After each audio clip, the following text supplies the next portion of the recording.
नमस्कार। हमारे चैनल भक्त भक्ति और भगवान आध्यात्मिक विचारधारा में आपका स्वागत है। लोगों ने कहा भी, आए हो क्यों जहां में, क्या काम है तुम्हारा, लौटोगे किस मकाम पर, जाओगे जब दोबारा। कि इस जहां में क्यों आए हो, क्या काम है तुम्हारा। तो लोग कहते हैं कि मैं इस जन्म लिया हूँ तो बीवी को पालने के लिए, परिवार को सुंदर रखने के लिए, ये जीवन को सुंदर बनाने के लिए। लेकिन संत ने कहा कि क्यों, क्या उद्देश्य है। तो बहुत लोग कहते हैं कि घर बनाना, पैसे कमाना, परिवार को सुखी रखना, यही सब चीज़ों में वो उलझे रहते हैं। लेकिन ये सही मायने में मनुष्य जन्म क्यों मिला है, इसका सार्थक नहीं है। संतों ने फरमाया भी है कि निद्रा भोजन भोग भय,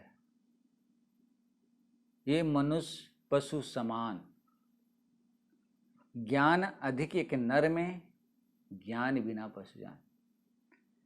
कहते हैं कि निद्रा, भोजन और भोग ये पशु भी करते हैं।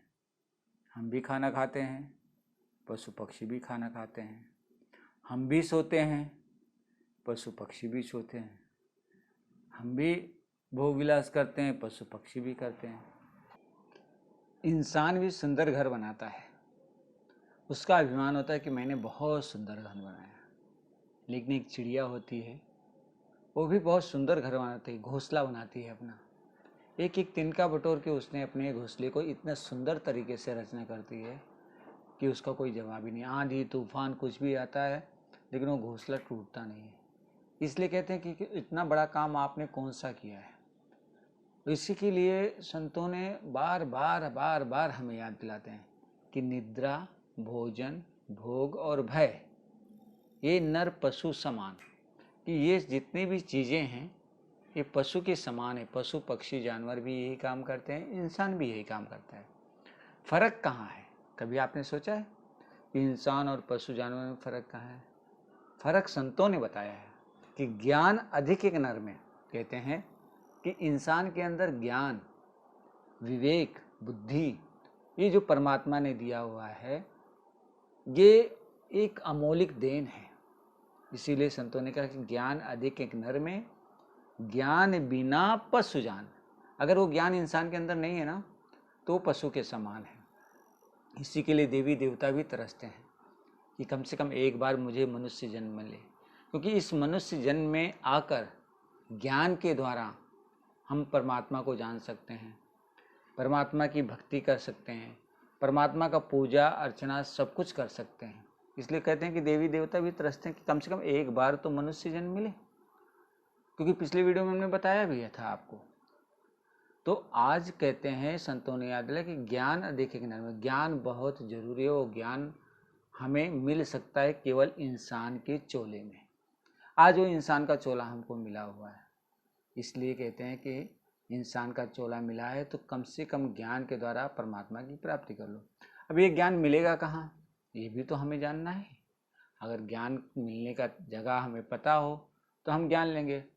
तो इस ज्ञान को कहाँ मिलेगा, ये हम आपको अगले वीडियो में बताएंगे। आज के लिए इतना ही था कि संतों ने जो एक दोहा आपके सामने रखा कि निद्रा भोजन भोग भय, ये नर पशु समान, ज्ञान अधिक एक नर में, ज्ञान बिना पशु जान।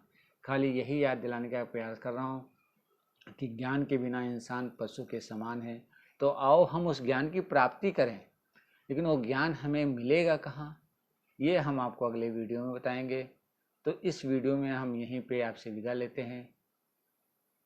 कोई भी विचार चर्चा जो मैं आपसे कर रहा हूँ, जो मन के भाव हैं, वो मैं आपके सामने रख रहा हूँ। आपको कैसा लगा ये कमेंट द्वारा ज़रूर बताइएगा। और आपके मन में भी कोई विषय, कोई चर्चा है तो आप हमारे साथ साझा कर सकते हैं। तो इसी के लिए सबसे पहले इंसान को ज़रूरी है ज्ञान लेना। अब वो ज्ञान परमात्मा का कहाँ मिलेगा, ज्ञान क्या है, ज्ञान किस तरह से हमें मिल सकता है, जन्म लेने के बाद में किस तरह से भौतिक सुखों वाले ज्ञान हमें मिले हैं कि आत्मिक सुख वाले ज्ञान मिले, ये बहुत सारी चर्चाएं हैं जो मैं आपसे करने वाला हूँ अगले वीडियो में। तो इस वीडियो में यहीं आपसे विदा लेता हूँ।